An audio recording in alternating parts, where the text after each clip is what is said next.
Hey, rock stars, if your fab shop's overwhelmed or your supplier's missing deadlines, that's not just frustrating, it's costing you real money. That's why you call HyperFab. Based in Lethbridge, Alberta, Canada, and trusted across North America, they deliver custom metal fabrication for industries where precision and speed matter most. Construction, oil and gas, manufacturing, and agriculture. From fiber laser cutting and CNC bending to welding, assembly, and finishing, they do it all in-house with fast turnarounds, tight tolerances, and no handoffs. One prototype, full production, no problem. HyperFab shows up when others can't and delivers when others don't. Head to www.hyperfab.com or call Colin Harms at 1-403-308-3308. Fabrication without compromise. That's the HyperFab edge. Welcome to episode 282 of the Business Development Podcast. Today, we're diving into a conversation that every business owner needs to hear: what AI can't replace in marketing.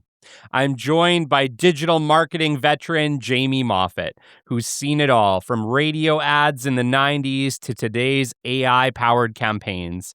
Together, we explore why trust, connection, and human follow-up still win every time. Stick with us. You don't want to miss this episode. The great Mark Cuban once said, "Business happens over years and years. Value is measured in the total upside of a business relationship, not by how much you squeezed out in any one deal." And we couldn't agree more. This is the Business Development Podcast, based in Edmonton, Alberta, Canada, and broadcasting to the world. You'll get expert business development advice, tips and experiences, and you'll hear interviews with business owners, CEOs, and business development reps. You'll get actionable advice on how to grow business. Brought to you by Capital Business Development, capitalbd.ca. Let's do it. Welcome to the Business Development Podcast. And now your expert host, Kelly Kennedy. Hello, welcome to episode 282 of the Business Development Podcast. And today, it is my absolute pleasure to bring you Jamie Moffat. Jamie is a powerhouse in advertising and digital marketing, bringing over 3 decades of industry experience to his role as a digital marketing consultant at LocalIQ. Since launching his career in 1991, Jamie has been at the forefront of transforming businesses through innovative, data-driven marketing strategies. Specializing in AI-powered solutions, Jamie leverages tools like Google Ads, SEO, and social media to elevate his clients' brands, drive leads, and unlock untapped potential. A Google sales professional and a member of the Sandler's President's Club, Jamie's accomplishments include winning prestigious Canadian Country Music Awards and delivering impactful results for clients across various sectors. Beyond his professional achievements, Jamie is a dedicated community leader and endurance athlete, balancing his passion for business with a commitment to giving back. Whether mentoring BNI members on digital strategies, pushing through 80K charity bike rides, or playing the tuba in his downtime, Jamie's blend of creativity, resilience, and integrity is always aiming to inspire and empower those around him. Jamie's mission is clear: to elevate businesses and lives with every interaction, leaving a legacy of positive, game-changing impact. Jamie, it is an honor to have you on the show today. Wow, thanks, Kelly. I really appreciate it. That's fantastic. Yeah, I'm trying to figure out a way I can play my tuba and ride my bike at the same time. The one-man band, man. That's a thing, right? You need a sousaphone, one of those big ones, right? Yeah. We've actually known each other quite a while. I think our paths have crossed back when I was even just in business development. I want to say it like Engrity Inspection 10 years ago, really, at this point. It's been a minute, but you've been in the industry a long time. That's why I keep cutting my hair so nobody knows how old I am. Yeah, you know what it is, Kelly? I started working in advertising in the early 90s, and it was like I was in my early 20s, and it was like, this is a career. I don't have to work weekends and nights like at the keg or anything anymore, right? I've Yeah. got a 9 to 5, Monday to Friday, a real job. And I fell in love with it. I fell in love with connecting with business owners and helping them find their customers. And it's interesting. The conversations I'm having today aren't that different from what I was having in the early 90s, 30 years ago. I talked to a business owner, and 9 times out of 10, their biggest problem is, I need more customers. How do I get more customers? And that's what I do. Is back then it was using radio advertising to deliver their message and to invite people into their business.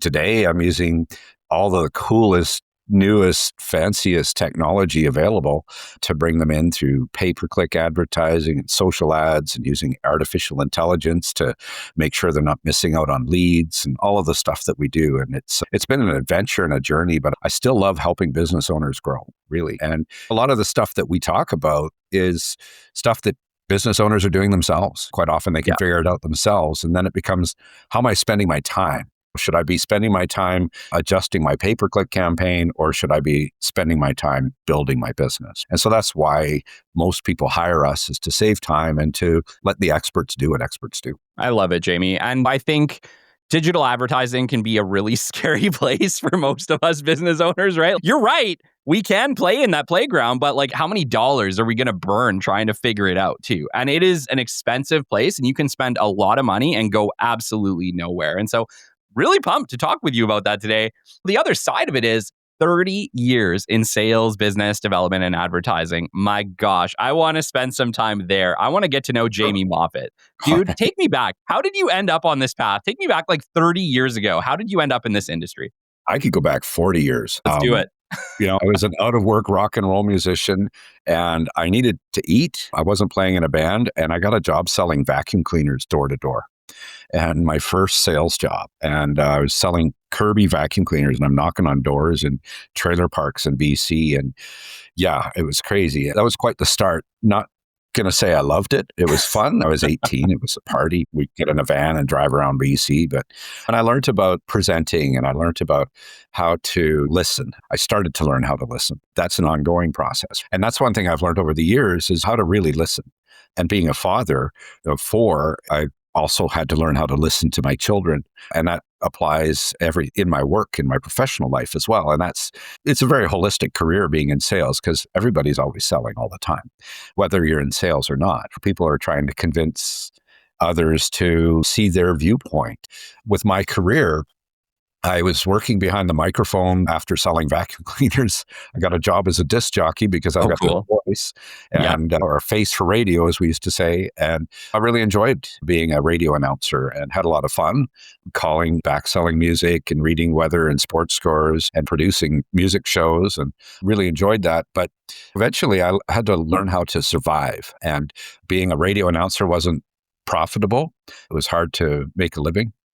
And I found myself in Vancouver trying to figure out how I was going to survive. And I ended up meeting a mutual friend through the radio industry. You get to know people. It's a small business.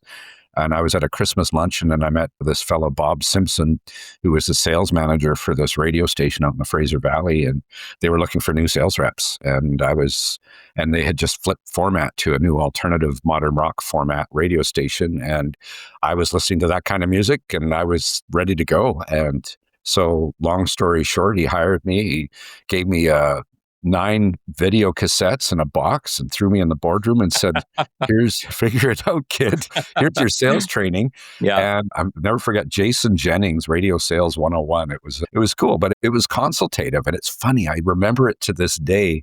I was talking to a real estate developer recently, and I was remembering that segment of the Jason Jennings tapes from like the early 90s, where he was doing a role play where he was talking to a real estate developer, and it was about, how do we understand our clients? Like, we need to get to know their business. We don't have to be experts at it, but we really need to get to know their business and understand how their business functions, where their profit margins are, where their pain points are, where are the gaps, and how can whatever solution that we're bringing to the table, fill those gaps. Wow. Wow. It's funny because you just reminded me actually when I worked at Visions like many years ago, probably back when I was 18, actually. Yeah. I remember sitting in a room and being given tapes very similar to that on how to sell high-end consumer electronics. My Right. gosh, dude, I had completely forgotten about them. There you go. A flashback. Hey, that's Yeah. so funny. So It funny. really was, but that was how we did it, right? Like we just put people in a room and like, watch this video and go do that thing, go do that thing. But that was what we had, right? We had that, and we had the people that we worked around to be able to watch them and learn from them, right? But Absolutely. Absolutely. like for me, I guess it would have been the late 2009, 2008 time, but I don't think things had changed that much from 1995 to 2008. Apparently they haven't. Yeah. That's funny.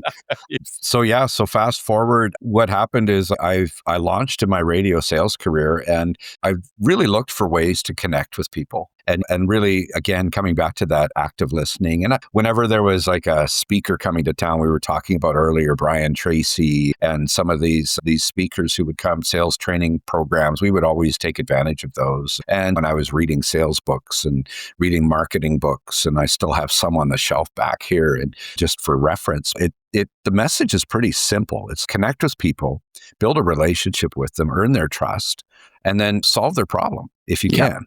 And that's where integrity takes over. And really, sometimes when I was selling radio advertising, it was very competitive.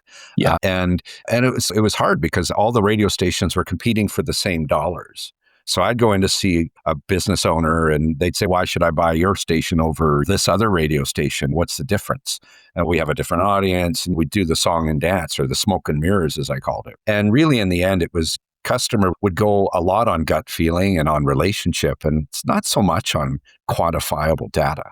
Because really, if you're buying radio advertising in the 90s, how is it measured? Sure. Some people are coming in, said they heard my ad on the radio, it must be working. But now in the 21st century, as we're selling digital solutions and we're helping businesses quantify their marketing spend, there's terms like ROAS as opposed to ROI. It's return on ad spend. And you can literally quantify that. You can look at all of the analytics and data, and you can see how much data is telling what the data is telling you. So we talk about data-informed design and data-informed decisions at LocalIQ because we're really focused on how are we helping business owners understand where their customers are coming from and understand it well enough that they can go find some more. Yes. To me, digital marketing is about brand awareness, right? Like anything mass scale like that, what it's really great at is shining a big, bright spotlight and saying, oh, here I am. Like you mentioned before, though, it's really hard, or it has been hard, at least historically, to be able to tell like how much of that brand awareness is actually turning into a sale, which is where for me, active marketing has always been where it's at, right? We need somebody actually picking up a phone, making a phone call, making a real human to human connection, asking for a meeting that leads to a sale over time, obviously. How do we differentiate that? For digital advertising in 2025 is very different than digital advertising was in 2000. Let's talk a little bit about the evolution of digital advertising. You've been in it for 30 years. What was it like back then, and what's the differences today? It's interesting. I was an outsider at first because I was a radio advertising guy, and eventually I moved into radio sales management. So now I was the trainer and the coach and the mentor, and I was still having client-facing meetings in the early 2000s. And then this thing, Google, happened. People were using different search engines before Google. There was Alta Vista and Ask Jeeves and Netscape and places like that, and Yahoo was around. But there was no consistency, and so people would go to search for something online, and then they wouldn't find it. Then they go to a different search engine, and then they would just bounce. And then Google figured out the best way to deliver the best results. And obviously they're $1 trillion company today as a result of the work that they did early on and how they built that user experience. The goal is to connect people with what they're looking for as quickly as possible. And if you do that, they'll stay on your platform, which means advertisers are going to want to be there to put their message in front of people. So everything changed. Everything was disrupted in the early 2000s. I'm from the generation that knows life before the internet and remembers it. I talk to my kids sometime and they're in their 20s, right? And it's just, we've talked a lot about it. So they have a bit of an idea, but they didn't live it, right? Sure. I said, oh, I wish I lived in the 80s. I said, no, you don't. But anyway, with marketing, it's really fascinating because now with that transparency of the internet, you can see when somebody looks at your ad, you can see where they look on the screen, you can see how long they spend on your website and what is happening there. So we still talk about the customer journey in marketing, digital marketing, traditional media. We've always talked about that customer journey. It always starts with some sort of life event, right? I like to use the story of a personal experience I went through a few years ago.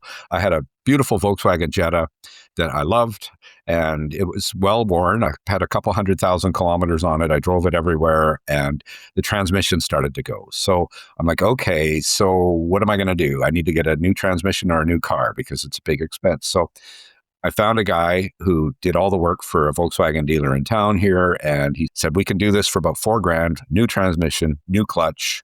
Your car is going to be good for another 200,000 K. I said, make it so. So he goes to do the work. We order the parts and so on. So I get this call from the repair shop saying, hey, we're going to have your car ready in the next day or so. I said, great. So I get the call the day that it's supposed to pick it up. And this lady calls me. She goes, hi, Jamie, how are you? And I said, I'm great. How are you? And she said, not good. I said, what do you mean not good? She said, my husband took your car out for a test drive and he got run off the highway and your car's toast. I said, what? Is he okay? Yeah, he's all right. But yeah, he was driving along the Yellowhead here in Edmonton, was run off by semi-changed lanes or somebody, and he had no time to respond, and he hit a parked car at 100 kilometers an hour. Holy cow. And I talked to him the next day. He said, your car performed perfectly. All the airbags went off. I was perfectly protected. He said, my glasses were on the back of dash by the time I came to a stop, but I was okay. I got out because I was worried about who I hit, but it was abandoned.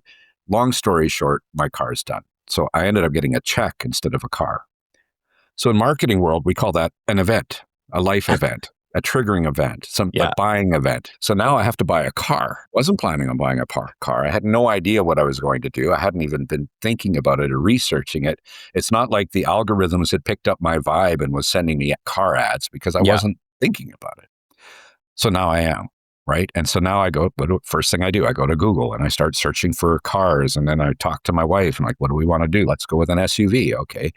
Oh my gosh, there's a million SUVs out there. Do we want gas? Do we want diesel? Do we want electric? Do we want hybrid? How do we want this? Do we want Korean, Japanese, North American, German? Anyway, long story short, I'm watching YouTube videos. I'm researching. I'm looking at consumer reports. And then I'm just getting inundated with ads. Yeah. Eventually, I narrow it down to Hyundai. Okay, this isn't an endorsement for Hyundai, but I love my Hyundai. Let's put it that way. So they had come out with a new car, a Tucson, which is a whole new redesign in a hybrid, which is what we ended up settling on. So once I'd gone through all of this, I'd been on Google, on websites and social media and asking friends. That's a big decision. And I got to the point, okay, I've decided on a Hyundai. And then I look, and there's 7 Hyundai dealers in Edmonton. So which one am I going to buy from? Right? So now I'm looking at ratings and reviews and so on. So the point of my story is I ended up buying a Hyundai from a dealer in Edmonton. But what happened is there were so many different digital data points along the way to help influence me, to help me make that decision. And so what I do is I help businesses understand those different data points, see where their customers are in that customer journey, and then help them place appropriate and targeted messaging in those different data points. Every client's different. Every conversation I have, even if it's the same business and it's the same type of people they're trying to reach, they have a different history. They have a different way of doing things. They're different people. So it's very personalized. But yeah, it can be very complicated and very expensive. And like you said at the beginning, you can waste a lot of money in marketing. And we want to make sure that when we're working with our customers, that we're really starting with the right data. So we're all about, what does the first party data say? And our company has 20 years of experience in delivering leads for businesses. We've delivered hundreds of millions of leads over those 20 years. So we've got a pretty good idea, depending on your business category, of what the trends are and what keywords work well and what sort of tactics work best.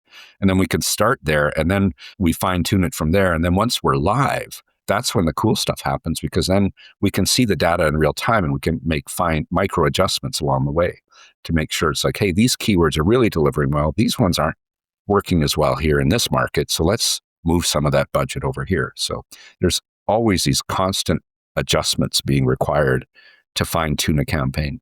That's cool. That's cool. So ultimately, you look at what's winning, like what's actually working. And instead of wasting your money on the thing that's not working, you double down on what works. It 100%. makes sense to me.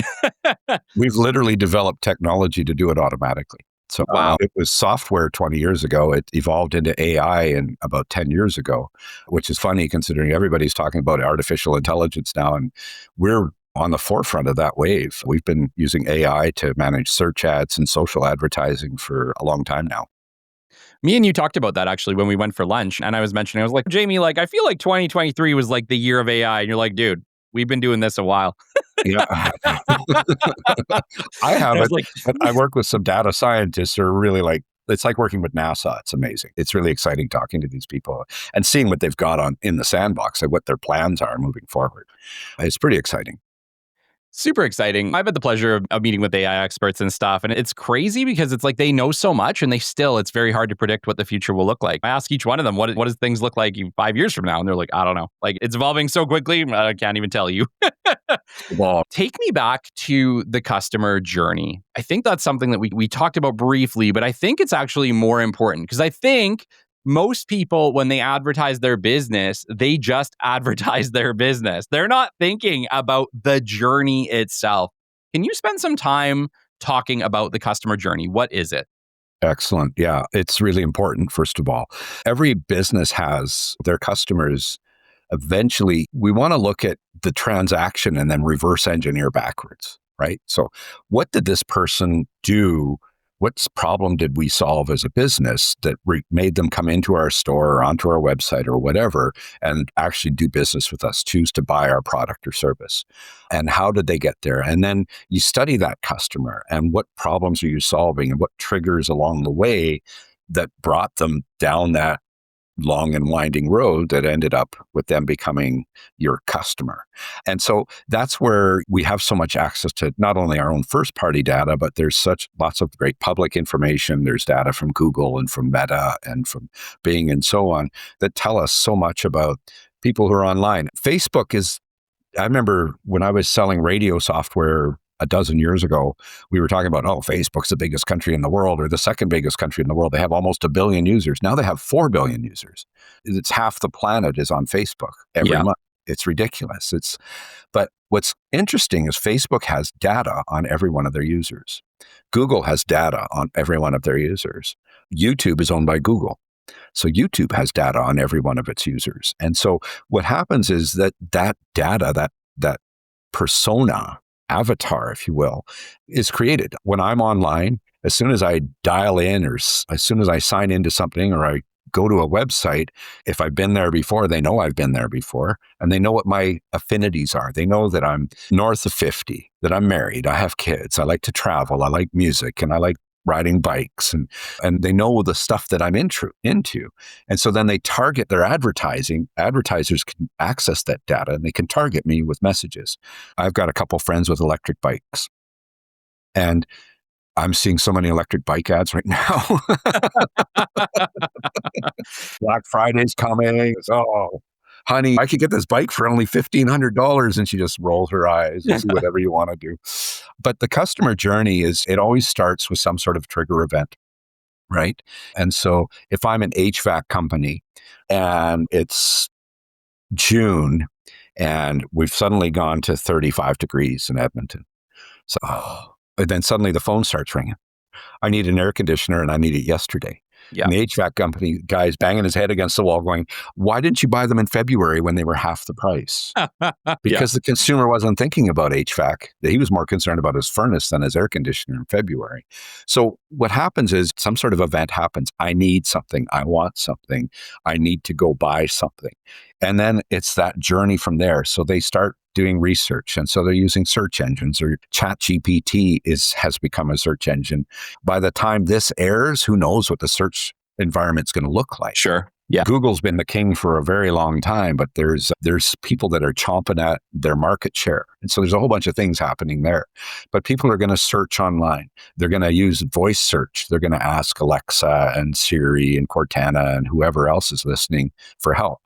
And then they're going to go to social media and they're going to look on their social media channel for information, and they're going to search through social media, and they're going to ask their friends on social media, what do you think? Those community boards on social media are like coffee shops from 50 years ago. People would meet at the cafe to find out what's going on in town. And hey, do you know a good plumber? Yeah. Now we do it on Facebook and Instagram. And that's another data point that advertisers can access, and they can target those people.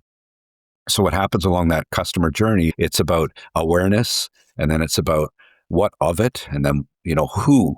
It's more general at the beginning, and then people narrow things down, and eventually they get to the point with my Hyundai. Okay, I've decided on an SUV, I've decided on a model and a brand, so who am I going to buy it from? So now I've got 7 competitors. So I've gone from 1 million cars down to 7 dealers to pick from. Talk to me about the buying decision, because I think that's what a lot of us want to better understand, because I think many of us can drive traffic or have put out Meta ads or Facebook ads or whatever else, right? But what is it that actually takes the customer from an information to an actual decision? Because for me, this is where I kind of struggle with digital marketing, because I feel like it's really hard without having that in-person connection where your trust can be established for a customer to truly make an informed buying decision. Now, if we're talking Samsung or Google or like a brand that's been around forever, obviously the trust has been long established, right? Samsung could release a new phone tomorrow. We're going to buy it. Why are we going to buy it? Because we bought Samsungs before. We love them. They're great.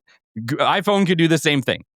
But what about when you're talking about an HVAC company? What about the HVAC company that maybe isn't as well known, right? How can we convert more from digital marketing into an actual sale with a brand that the trust has maybe not been established yet? That's a really good point, Kelly. A lot of businesses are starting out. They haven't got the brand equity that the big guys have, that the big popular companies do. But that's where guerrilla marketing comes into play. This was a great book that my dad gave me like 35 years ago. Said, you should read this book. And I was like, it was written by a couple of ad agency executives on Madison Avenue in New York. And it's like, it's about branding. So what is your brand? And how do you get your brand in front of people? And how do you compete with, let's say you're, like you said, an HVAC company, and how do you compete with the biggest HVAC companies in the world? Purpose is to connect you with customers who are interested in what you have to offer and to start that conversation.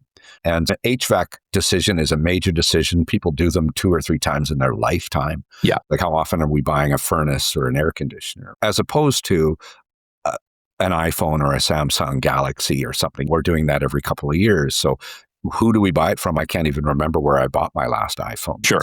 But the brand is there. So with a local business owner, the challenge is, okay, how are you handling that incoming lead? Right? We've discovered recently, because we track everything. That's one of our strengths as a company at LocalIQ. We've developed a customer-centered dashboard that tracks every incoming lead, both phone calls, form fills, emails, chats, whether you paid for them or they're organic. We track everything because it's data. It's important information. Yeah. And we want our customers to see what's going on so they can make data-informed decisions. What we found was that up to 24% of calls were going unanswered. So number one, are you answering your phone? No. Okay. How's your voicemail? Is it working? Okay.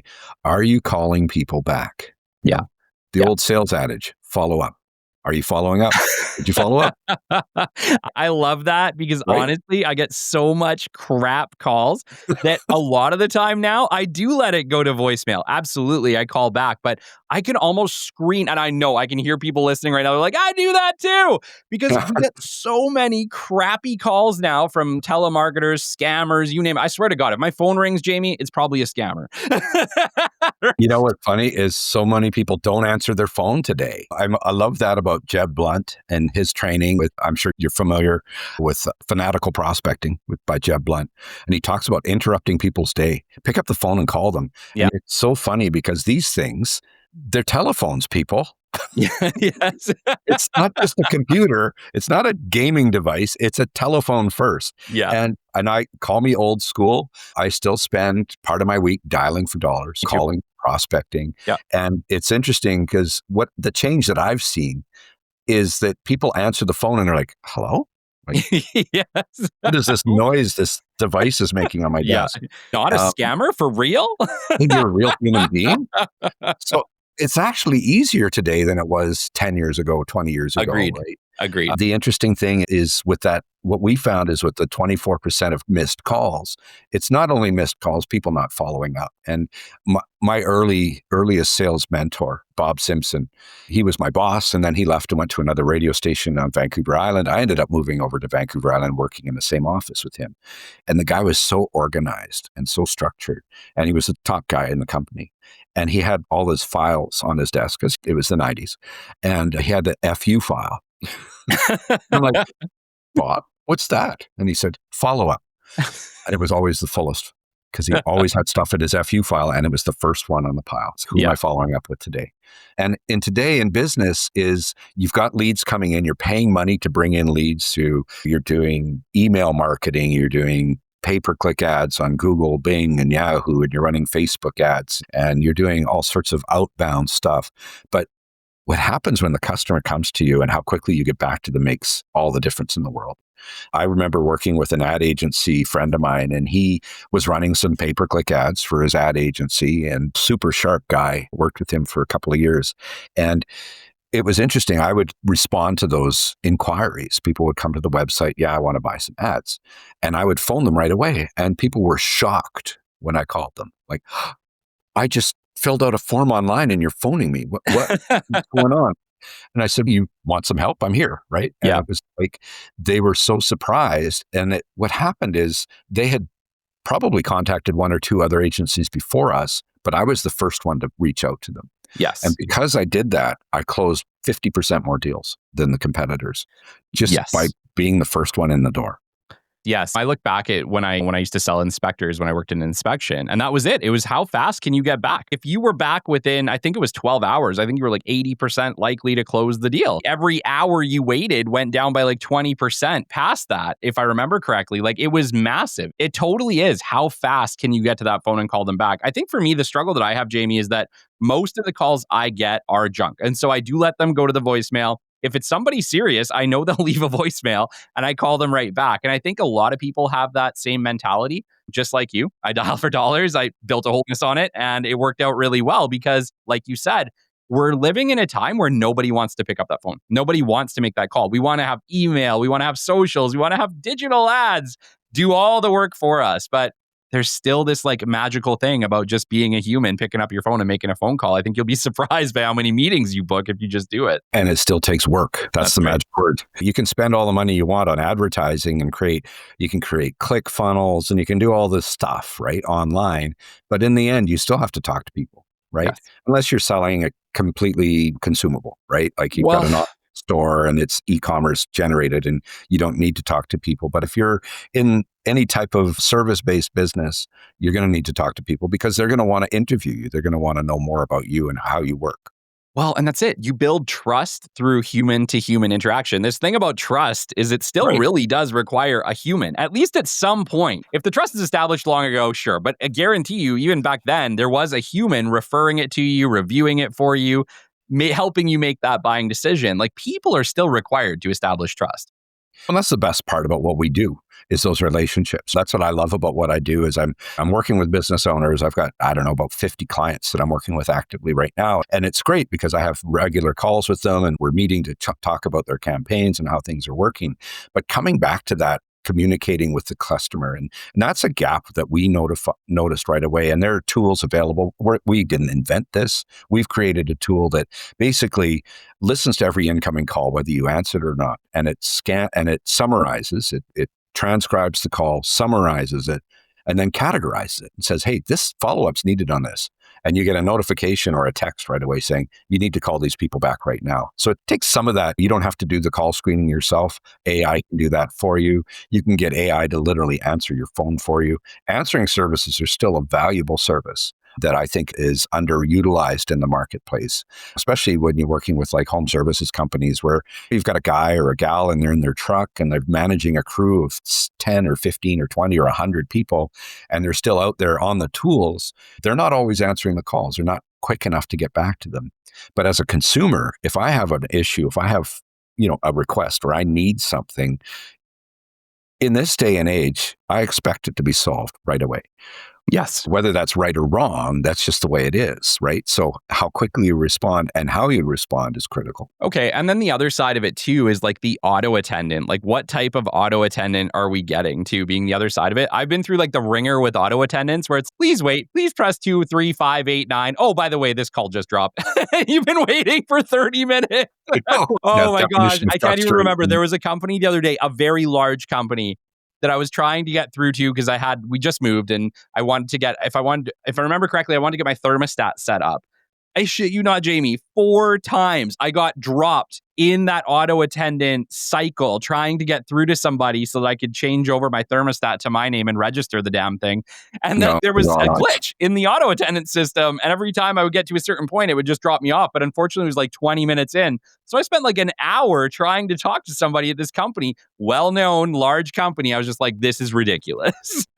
This is the balancing act, right? What size of company are you? Yeah. I mean, we've all had those experiences. Yeah, I've had moments where I'm like, are you kidding me right now? This is really happening. Like I've just spent half a day trying to contact somebody for a really not a big deal, but I need to get this fixed. Yeah. Or I get this dealt with. And it just, because of the way their system's set up, it doesn't function. The beautiful thing about artificial intelligence is that intelligence piece, right? And it's not perfect. Nothing ever will be. But what's interesting about it is it learns and it evolves in real time. I know our technology, of course, because we use it, our clients are using it, and I've seen it in action firsthand. And it's really cool. You get like a 10-minute call with an agent, be it an answering service or maybe one of your employees takes this call from a client and they're furiously writing out notes, but the AI listens to the whole call and it'll go through all of the different points. They'll say, hey, wait a second, this person's looking for a quote and they're looking for information here. And then you get a notification right away as soon as that call completes. And then you can text them back because that's how people like to communicate today. And so there's all sorts of tools available, but you need to learn how to use them. I've spent many moments coaching my clients when they're buying digital advertising. I had this one customer who bought a campaign with us and we were running ads and they were getting leads. And I'm look at the reports and I'm saying, hey, this is pretty good. It's a pretty high-end service that they were offering. And I phoned her up and I said, hey, things are going really well. How's it look on your end? And she goes, oh yeah, no, they were okay, but I never really got any business out of it. And I'm like, really? And I said, so what are you doing? She goes, oh, I just email them when they send me the request. I'm like, okay, the system's already doing that for you. So now they've gotten 2 emails from you and they've already talked to your competition by the time they get the second email. And so it was a coaching moment. I said, look, why don't you try for the next month when you get one of those notifications, dropping everything you're doing and phone those people and let me know how that works out for you. So she did. And we know what makes all the difference. Yeah. It comes down to, and it's funny because my show today actually is on human-centric approach because I genuinely believe that if 2023 was the year of AI and 2024 seemed to be the year of personal branding, I genuinely think 2025 is going to be back to basics, back to the human-centric approach. We want to be treated like people, not like machines and robots. And I think we're being sick of marketing, or not being marketed to, but being spoken to by a robot and not a person. You look at let's call it 100% of social posts at this point, because it's almost 100% of social posts that you're seeing on LinkedIn are created at least partially by AI. I actually, last week, Jamie, I did a little trial and error for myself because I was realizing this is ridiculous. Mm-hmm. I've used AI at least to a certain extent for the past 1.5 to 2 years in every single social post I put out. Has it been a time saver? Yes. But has it completely restricted my ability to connect as Kelly Kennedy? Yes. And so last week, I put out a couple posts, completely hand typed, mistakes and all, Kelly and all, but fully human. And I was just like, I'm doing this. I'm going to make it an effort from this point forward to at least once a week, at least one post a week will be written only by Kelly Kennedy, handwritten, mistakes and all. And I'm going to hope for the best on this because I think we are craving real, authentic communication and connection. 100%. Absolutely. Connection is everything.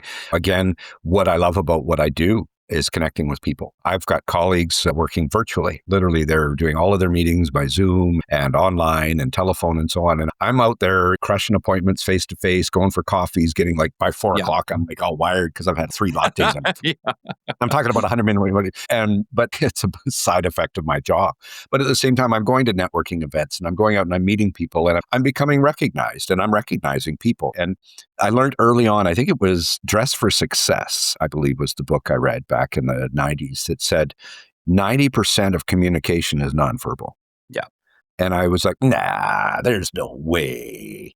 And then I started to think about it and I looked at it and it truly is true. It's a fact, even virtually. Like I can give you some impression of who I am virtually, but the way my camera's set up, I could be 5'2" or 6'2". I'm Sure. 6'3", by the way. And you don't know that much about me, right? I could be wearing pajama bottoms. I'm not. I'm wearing pants, but that's the Zoom world, right? The virtual world. But when we meet face to face, you can sense who I am. We're all intuitive creatures as human beings. So we can tell when somebody has good intentions or not. We can feel that. And so I love that about what I do because I'm an honest salesperson. I'm going to tell the truth, even if it's hard. I'm a man of integrity. I've been very successful in my career. I'm not like a billionaire writing books and riding in jet planes, but I've had a great career.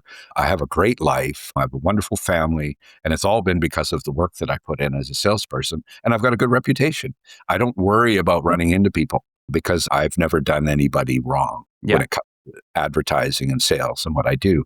And so it's been a real gift to me to be able to do that, but it's all because of the relationships and that face-to-face time, like true FaceTime, where we're meeting face-to-face, like when you and I went for lunch. Yeah. That was a highlight because we got to spend some time together just being in each other's presence.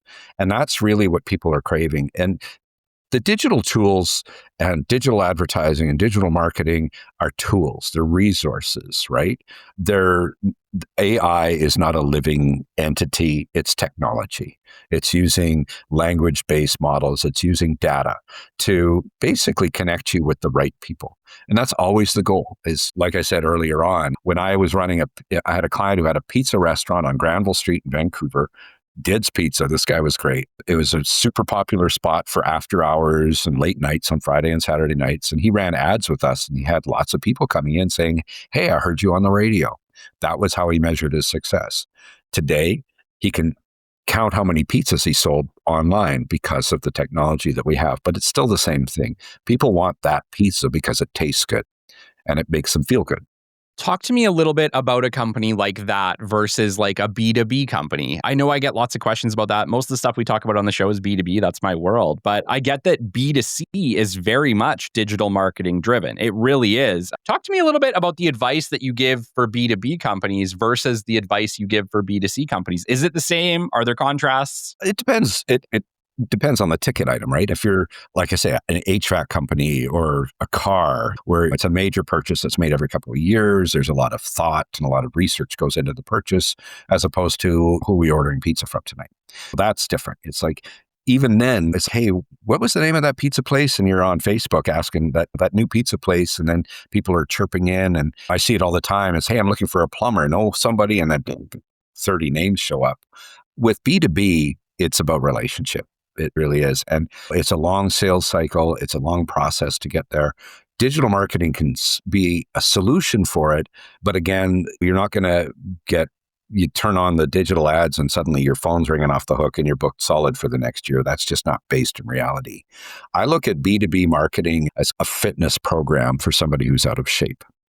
Let's say I'm 50 pounds overweight and I'm going on a cruise in 6 months and I want to be in better shape.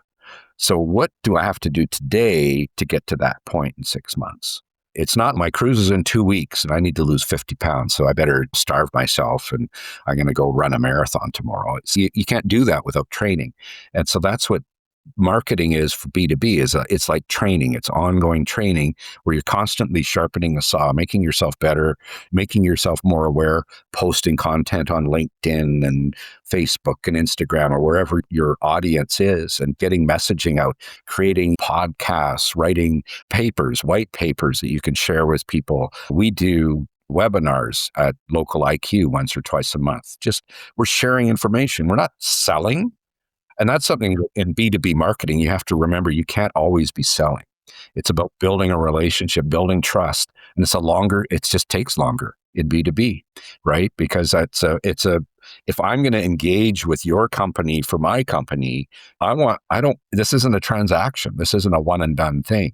I'm going to want to use your services. I'm going to want to see how that is going to benefit my sales team, for example. Let's say we talk sales training. right? And so I've got a dozen salespeople, and I want to bring Kelly on board to teach them about business development, how to be an effective BDR, and how the SDR team can do better at getting appointments, and so on and so forth. But this is not a one and done thing. I'm going to bring you on as an employee in a way. I'm going to pay a contract. It'll be a monthly retainer. You're going to be working for me for the foreseeable future, probably the next 12, 24, 36 months. That's a big decision. Yeah. If I'm buying tickets to a concert event, that's a one, okay, yeah, we'll go. Was the concert great? Oh, it was okay. All right, but it's done. But working with Kelly, I'm going to build a relationship. There's going to be lunches. There's going to be dinners. There's going to be training. There's going to be ups. There's going to be downs, right? There's going to be turnover. I'm going to have salespeople coming and going that are going to have to start over again at the beginning. And so there's so many different moving parts. So when it comes to marketing, you need to tell your story over and over again, because some of the people in your audience know your story and they need to be reminded. And some of the people in your audience have never heard of you before. And they're like, oh, who's this guy? And you're doing a great job of it. As a marketer, I admire the work you do because it's phenomenal. Like this podcast. Thank you. Every time I talk about the business development podcast, I'm like, it's unbelievable. You guys got to check. Appreciate that. This guy, I don't know when he sleeps, right? But it's really great because you're building a brand, right? You're building that brand awareness, and it takes time, and it's frustrating. Right. You have good days and you have bad days. Yeah. You're looking at, have I created maybe this, I'm going to schedule a white paper for this month, and then having an email marketing is such an efficient tool, and it falls under digital marketing, where you can create good, valuable content that people want, and you send it out weekly, bi-weekly, monthly, whatever cadence works best for you and your market. Understanding your audience, understanding the problem they have, having a solution to solve that problem, and then just keeping that message in front of them constantly is really the trick to B2B marketing. Yeah, it's a long game. I've done many shows talking about business development. It's not overnight. Like, you have to get ahead of the need. And I think that's what people forget sometimes, is that if you're getting people at the time of the need, that's not actually the right time to get them. You really need to get them ahead of the need. Because if you're getting them at the time of the need, you're competing against Tom, Dick, and Harry down the road and everybody else that they Google in that moment. That is not the place you want to compete from. You want to compete from a place of trust has already been established. A relationship has already been established. You can have two-way communication. You can negotiate on price. You can do all sorts of stuff. That needs to happen before the need. And in my mind, that is where good digital marketing and good business development really can combine together to do something pretty crazy effective. Absolutely. Having a YouTube channel and posting content, it's about consistency. I come back to the losing 50 pounds. It's about consistency. If I want to lose 50 pounds in 6 months, I'm going to have to work out pretty regularly. I'm going to have to watch what I eat. I'm going to have to stop eating ice cream at 10 o'clock at night. I'm going to have to make some changes. And that's the same thing if in business to business marketing, you're going to have to make some changes, and you're going to have to pick a plan and a path, and you're going to have to start it, and it's going to be scary, and you're not going to see any results out of the gate. And then you're going to wonder, what am I doing? Why am I spending all this money when nothing's happening? But then 6 months down the road, boom, you're going to start to see things start to land, right? Yeah. Because you've made those connections, you've built that trust and that brand equity in the marketplace. I love that. Can you take me into that then, Jamie? Because I think you, me, and everyone and their dog is receiving messages from people saying, oh, we can get you 50 leads overnight. It's going to be great. Your company's going to blow up. And experts out there these days, aren't there? How do we pick a reputable company? How do we know which one? How do we cut through the mess? Oh, absolutely. It's funny. I was having this conversation recently talking about the different types of regulated industries, like financial planners. They have to go through a whole bunch of certifications. A dentist obviously has to go to school for 10 years and they have to be licensed. And then doctors have to recertify every year. And there's just all these professionals, plumbers, HVAC, you've got pipe fitters. Professionals have to have a ticket. To become a digital marketing agency, all you have to do is say, I'm a digital marketing agency, and poof, voila, you're a digital marketing agency.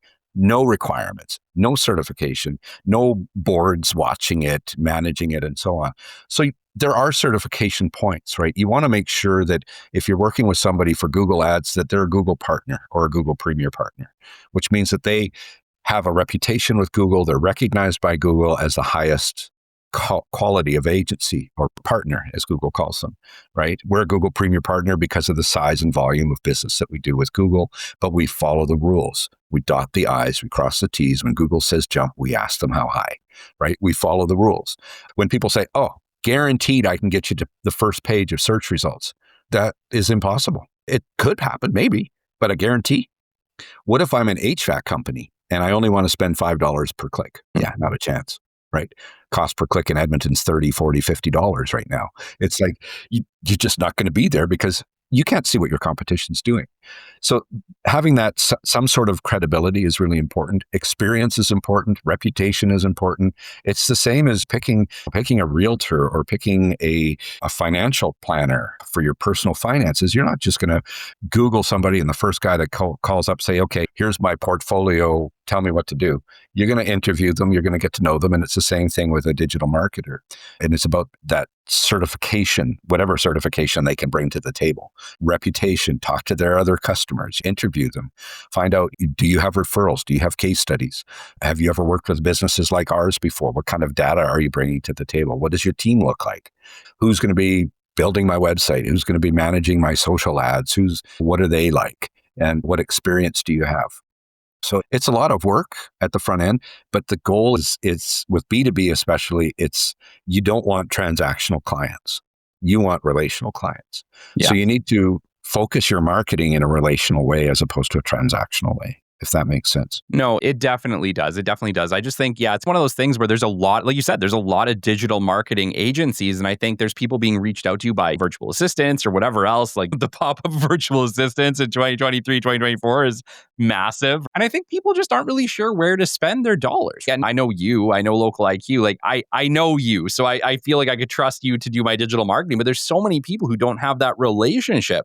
And I think digital marketing, like you said, is in this like weird space where finding a trusted digital marketer or digital advisor is harder than most would think. It is. Absolutely it is. So what you want to do is look for somebody, like I said, who, is, if they're going to be doing Google ads, they're Google certified. They've made thousands of changes to their algorithms in the last 12 months. Wow. Some of them have been really significant.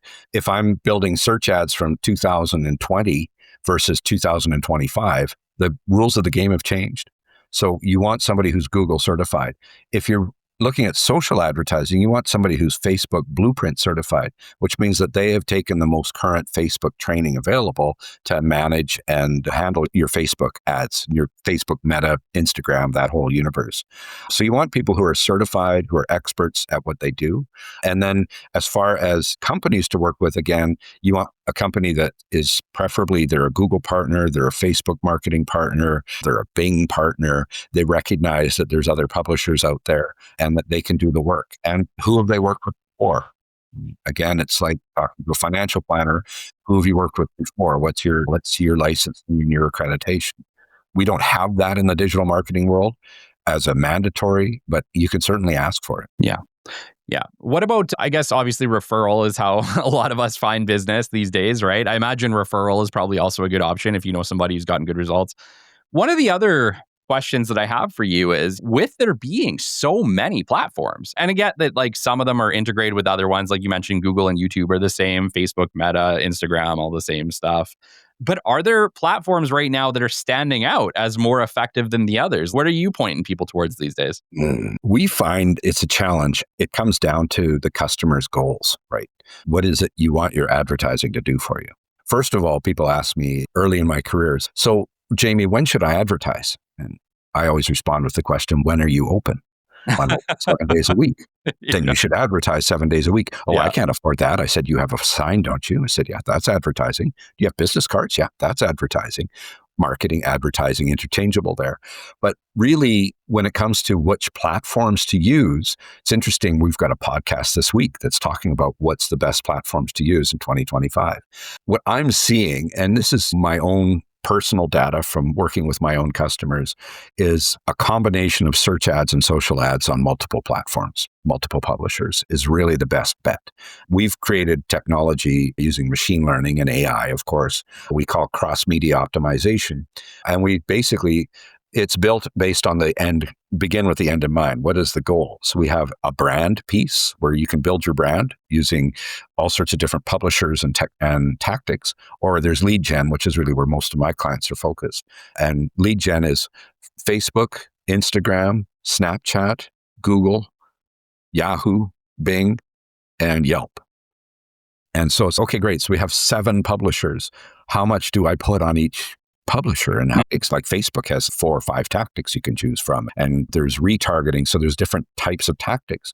So what we've done is we've created this technology using first-party data and machine learning that will take a look at the marketplace, and it'll say, okay, based on, I'll use HVAC as another example. So based on, you're an HVAC company in Calgary, Alberta. All right. So you want to market just within the greater Calgary area. So we're going to do a 30K radius around the center of Calgary. So that's going to be just Calgary. Strathmore is out of range. Okotoks is out of range. Anyway, so based on all of the information we have, we're going to take your $10,000 monthly budget, because it's HVAC, and about 83% of it is going to start on search ads, which will be dispersed between Google, Bing, and Yahoo and Yelp. And then the balance will be on social ads. And then as the campaign rolls, the budgets are going to move based on where the conversions are coming from. Yeah. And a conversion is a phone call, a form fill, an email, a chat, a text. They've made connection with you, which we spend a lot of time talking about what it do once that happens. But really, we're in the lead gen business, right? How do we get people to that point? And so then the budget's going to adjust based on what's happening. One of the things that I've seen is there's no really hard and fast rules when it comes to which platform to use, Kelly, that's what makes it so hard to do well. For example, I've got a client of mine who they have a typical drop down in the winter, and then it picks up again in the spring, and their year goes like this. Yeah. And so before working with me, they were like, okay, we're going to advertise when it's up here, but we're not going to advertise when it's down there. And then we started working together, and we said, you know what, let's try and compress those using advertising and marketing so that even though the market's down, it's just the pie is shrinking. Yeah. It doesn't mean that it's gone away. So people still need your service, just aren't as many people.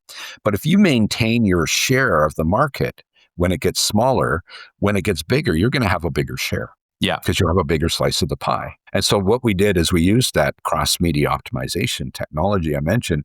And what was really interesting to see is it started out, it was very search heavy during the peak seasons. So when people are, I need your help, I'm Googling it, I'm Yahoo, Siri, I need to fix this, whatever, those keywords.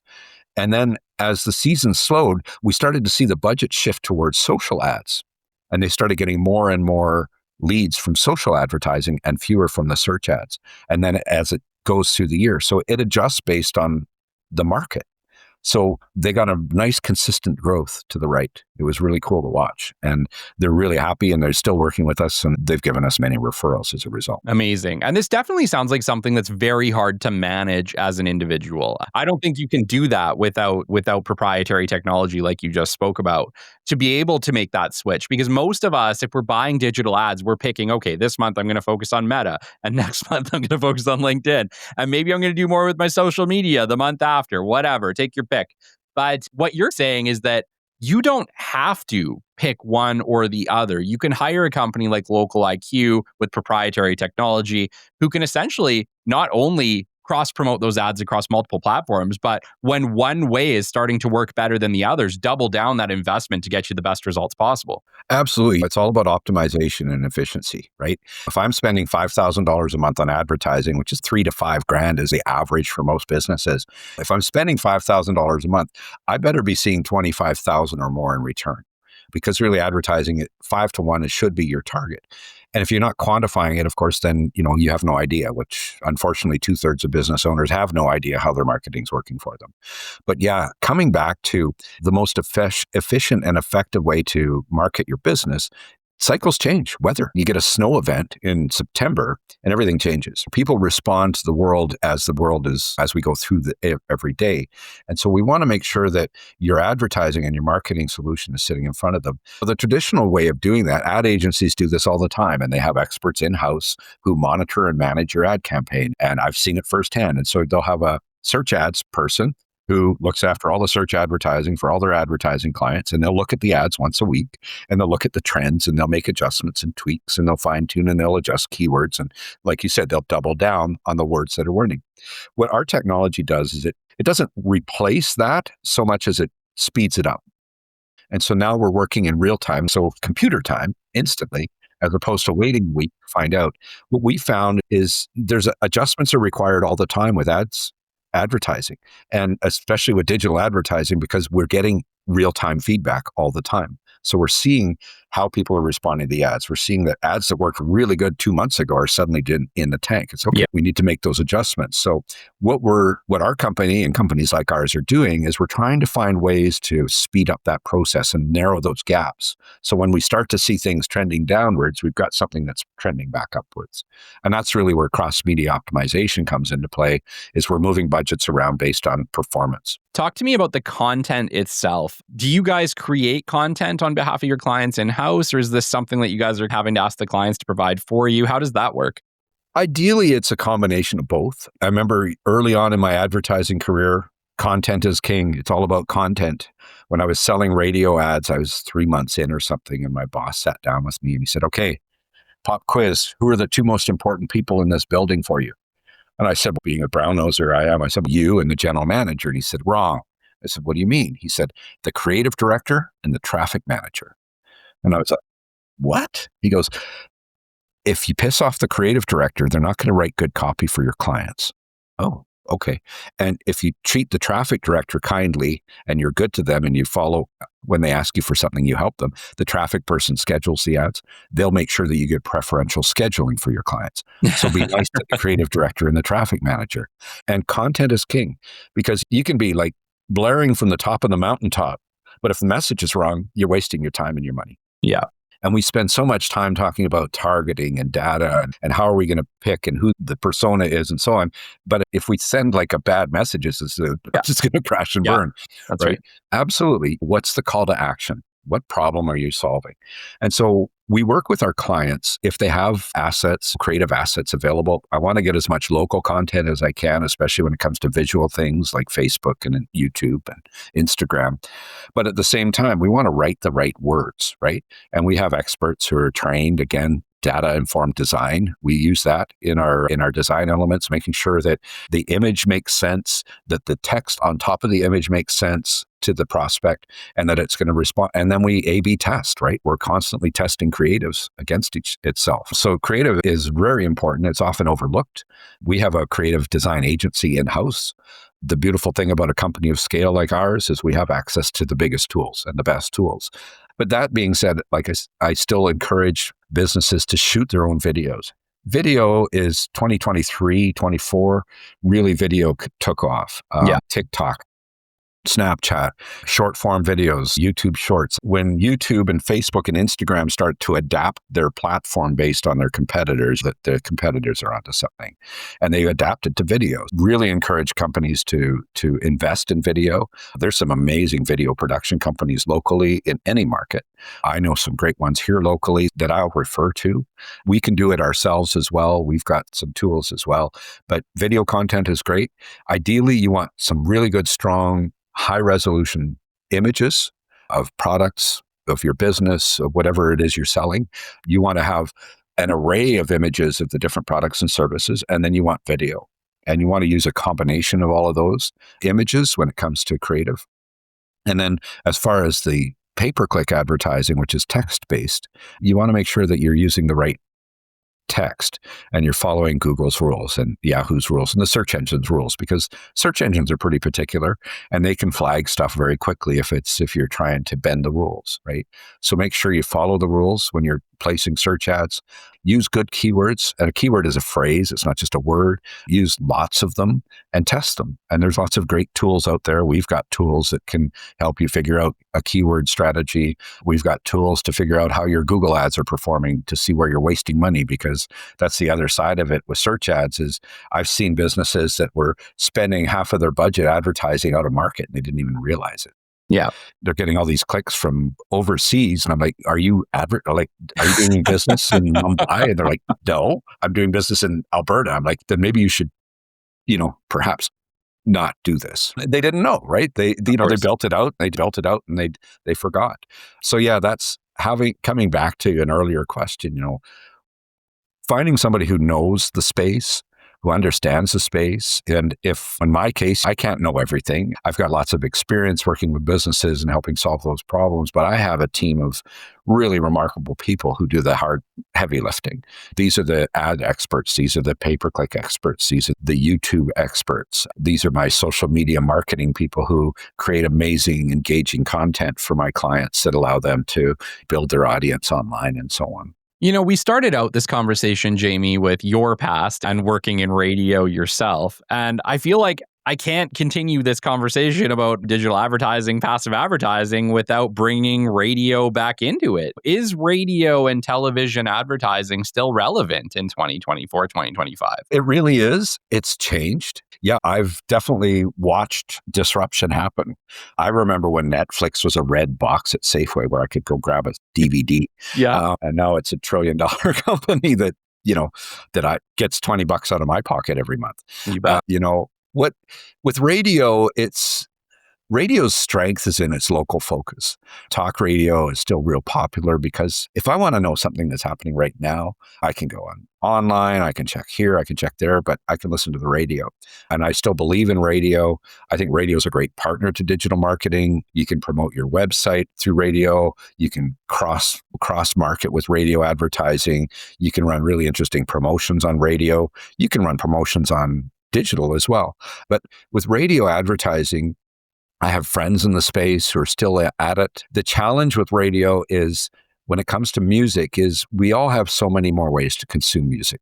We've got Spotify and Apple Music, and pretty much everybody I know has a Spotify account. And I do. I have a family Spotify account that my wife and my kids, we all use. And I've got a Sonos in my living room, and I've got an Alexa in my bedroom, and I've got a Google over here, and I've got music wherever I want. When I go to the gym, I've got my iPhone and I put my headphones on and I say, I want to listen to 80s hair band metal because that's what pumps me up when I'm at the gym. Me too. Exactly, right? More Metallica, That's more right. Van Halen. Yeah. For radio, it's tough because it's still personality driven, but what they've done is, and I don't agree with some of the things that radio has done, they've tried to digitize themselves, but they're not. It tends to be a bit self-serving sometimes, not all cases for sure, but I've seen it where it's a bit self-serving. I'm going, so what you're telling me as an advertiser, if I advertise on the radio, you're going to put some ads on your website. How many people come to your website?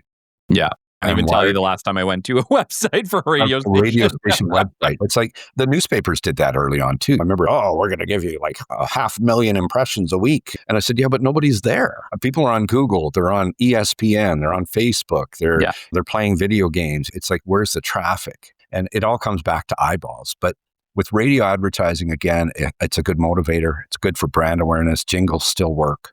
I definitely would consider it as part of a full media plan with television. Targeting, again, with television, you want to be local. New radio, it's local. I think for national advertisers, it's a brand play. I don't know how efficient it is or how effective it is.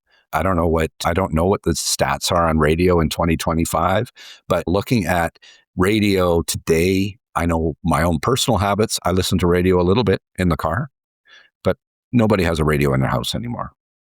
And they haven't for years. And I hear some radio stations promoting it. Hey, add us on your smart home device, right? Yeah. I don't know many people who do that. Again, I don't know what the data says.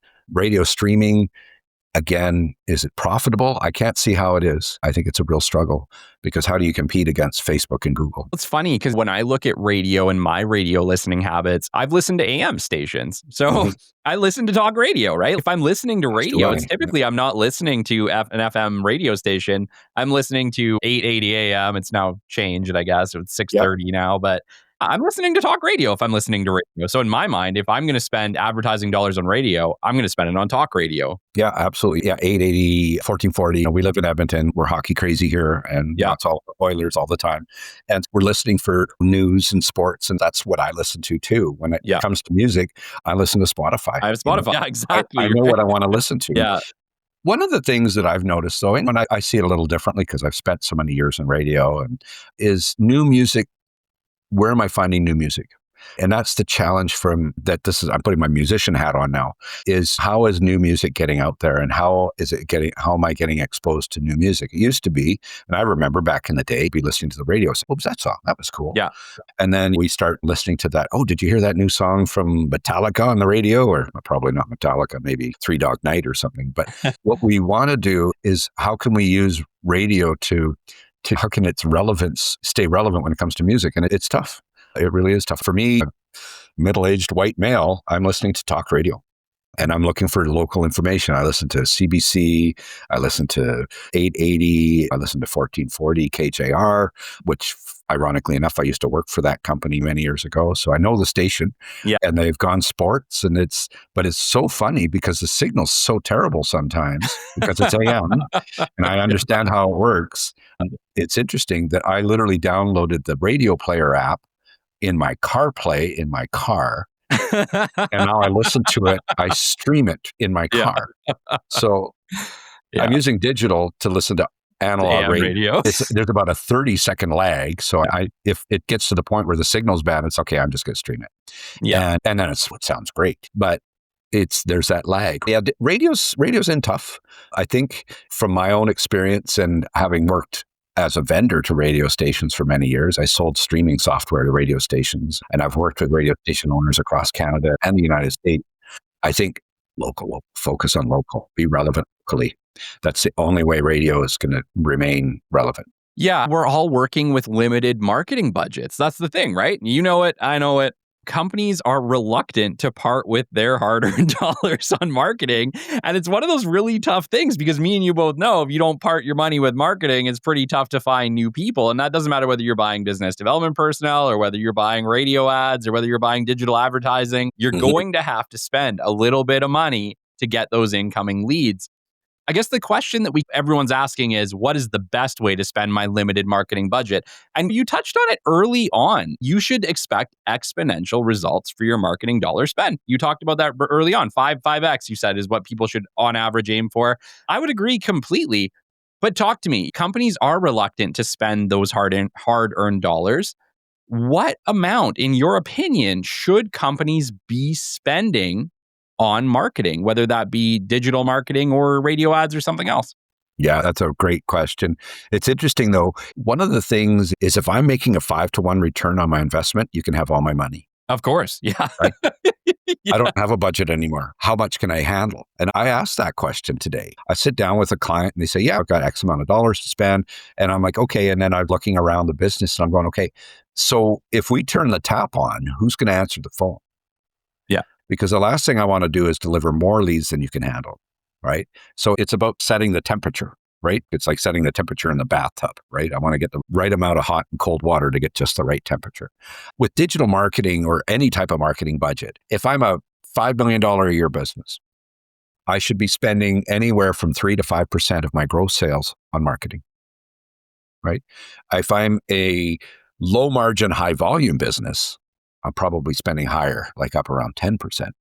Like electronics, like you worked at Visions, right? I worked with A&B Sound, if you can remember those guys. I do. They were one of my biggest clients in radio back in the 90s, right? Yeah.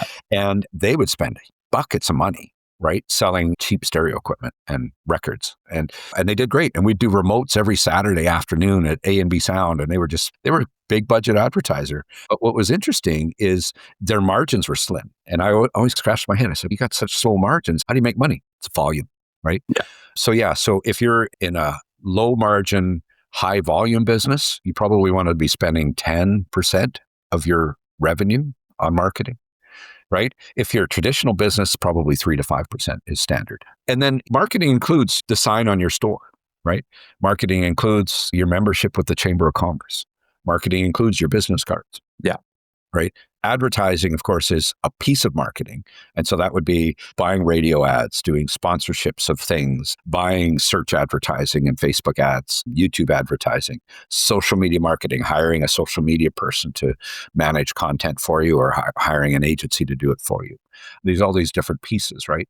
So we always look at it from 3 different points. There's the awareness, like what's your digital presence look like? We haven't really talked about it, but does your website tell your story? Yeah. It's the first point of contact for a lot of people. How good is your website? How fast does it load? even in 2025, people still have old websites that take forever to load or they're problematic. Get your website fixed. First things first, get a good website. Make sure that it's functional. Make sure that your phone number's at the top. I don't know how many times I've had that conversation with clients. Is my phone's not ringing. I'm like, what's your phone number? I don't see it. That's a bit sassy, but still, it's your website should be, it's a point of contact. What do you want your website to do? So you want to focus on those things. But it's really important that when it comes to budget, that use your money smart, but be patient. Rome wasn't built in a day. You're not going to lose 50 pounds in a week. It's going to take you a year. And really, people, I get pushback sometimes. We start new clients and they say, can I try it for 3 months? I said, yeah, but we're barely going to be getting started. Yeah. And I use this analogy when I used to sell radio ads. It's the same thing. We're starting an advertising campaign for a new business. So this is all new for everybody. So we're overcoming inertia. So it's like having a fully loaded 737. We're flying from Edmonton to Toronto. So we've got to fly 3,000 miles to Toronto at 500 miles an hour. And we're starting from zero. And we've got a full airplane with 50 people on board, plus all their luggage, plus some cargo. And so what are we going to do? We're going to light the gas on fire because we have to get this thing moving. And it's going to take us a while to get up. And then we'll get airborne. And then we're going to climb for a while until we hit 40,000 feet. And then we're going to pull back on the throttle. And it can take a year to get to that point with some businesses. Yeah. And so you want to make sure that you're consistent and that you put some money into it and that you're prepared to not see any results for a while. You will see results. Some of them will be good. Some of them will be bad. We're going to get you pointed in the right direction. We're going to use all that first party data to get started correctly, but you still have to put gas on the fire and you have to keep feeding the fire for a long time. And if the customer journey is typically 12 to 18 months, guess what? You should advertise for about 2 years before you're going to start to see full-time results. If the buying cycle is 3 months, you're going to see results in about 6. It's like you have to learn too. Like there's learning happening along the way. Like you're going to learn through the algorithm what works, what doesn't work, able to double down that extra money there. And over time, you'll have, like you said, a well-oiled machine, but it takes time. And I think I talk about this in business development as well, is that it's not immediate. People will hire like business development people and think, I should have orders next month. That's not how it works. It takes time to establish the relationships, build the leads, get the opportunities. You might even make an incredible impression in business development, but they don't have a need for another 6 months or a year. What are you going to do? You can't do anything about that. You have to wait for the opportunity and the time to collide. You can't sell air conditioners in February, no matter how hard you try. You can't sell furnaces in July, no matter how hard you try and no matter how much sense it makes, right? It's the same thing. It's when the market is right, when all of the stars are aligned, so to speak, if you've been marketing effectively, the goal, and this was something we did in radio all the time, is how do we build top of mind awareness for your business? Yeah. You have to be there consistently. Jamie, this has been incredible. We're closing in on the end of our episode. This has been an incredibly long episode, but it's been very enlightening as well. Thank you for the incredible deep dive into digital marketing. I think we've helped a ton of people. Let's talk briefly about LocalIQ. If there's people that are listening, I imagine Canada and United States for LocalIQ? Yeah, absolutely. We're part of Gannett Corp. Gannett Corporation owns USA Today and the USA Today network. We're the digital marketing solutions team for Gannett. LocalIQ was born as a brand a couple of years ago. Gannett had a problem. They own USA Today and 256 other daily newspapers across the United States, plus newspapers in the United Kingdom and Southeast Asia and Australia, New Zealand. We're a global company. But of course, in the newspaper business, they're like their clients. They have thousands of advertising clients who are asking for help, saying, can you help me with my website? Can you help me with my Facebook page? I need to get some Google ads. What's a Google ad? That sort of stuff. So what Gannett was doing is they were trying to solve that problem using some white labeled off the shelf solutions. And then they took a step back and they said, okay, this is not serving our customers. And so they vetted about 50 companies worldwide and they settled on Reach Local, who I started with, and WordStream and ThriveHive, and they acquired these companies. They wrote big checks and they brought them in board. And then that's where the brand LocalIQ came from. And so we're full service digital marketing technology platform. So we do everything from websites to search engines to SEO to social media management. We do targeted email marketing in the United States, which is really effective, of course. And we do fully blown promotions, full blown fully blown brand plays, etc. So we can solve all of your digital marketing needs in one place. And the goal is to put people like me who have lots of marketing and media experience into each market. So we have 3 here in Edmonton. We have a pair in Calgary. We've got 6 in Vancouver. That's the Western Canada division. Amazing. And you're based in Edmonton. What's the best way for people to reach you? Can you handle all of Canada? If someone's calling from Ontario today, could they call you, Jamie, or do they need to call a different person? I've got lots of customers in Ontario. I've got a couple in Manitoba, Saskatchewan, BC, mostly in Alberta. But yeah, I can work with anybody in Canada. I've even got a couple of clients in the US that are Canadian-based owners. So yeah. And then if I'm not capable or able to, there's about 200 of me across the continent. So I'm happy to refer you to somebody. I've got colleagues from Seattle to Miami to Boston to San Diego. Amazing. And if people are hearing this and they want to reach out to you, Jamie, they want to talk about LocalIQ, what's the best way for them to do so? All right. They can reach me at jmoffat@localiq.com. So JMOFFAT at localiq.com. You can phone me at 780-803-3067 and check out localiq.com. And if you go to localiq.com and you're interested, you can fill out a form there and you'll be connected with me or somebody like me. Amazing. Jamie, it has been a pleasure. Thank you so much for the 101 on digital marketing. Thanks, Kelly. It's been awesome. Until next time, you've been listening to the Business Development Podcast, and we will catch you on the flip side. This has been the Business Development Podcast with Kelly Kennedy. Kelly has 15 years in sales and business development experience within the Alberta oil and gas industry and founded his own business development firm in 2020. His passion and his specialization is in customer relationship generation and business development. The show is brought to you by Capital Business Development, your business development specialists.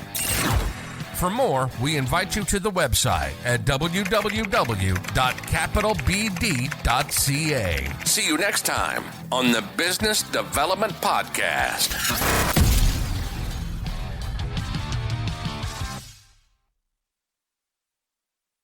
Hey, rock stars, if your fab shop's overwhelmed or your supplier's missing deadlines, that's not just frustrating, it's costing you real money. That's why you call HyperFab. Based in Lethbridge, Alberta, Canada, and trusted across North America, they deliver custom metal fabrication for industries where precision and speed matter most. Construction, oil and gas, manufacturing, and agriculture. From fiber laser cutting and CNC bending to welding, assembly, and finishing, they do it all in-house with fast turnarounds, tight tolerances, and no handoffs. One prototype, full production, no problem. HyperFab shows up when others can't and delivers when others don't.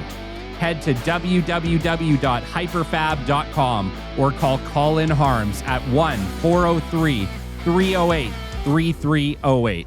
Fabrication without compromise. That's the HyperFab edge.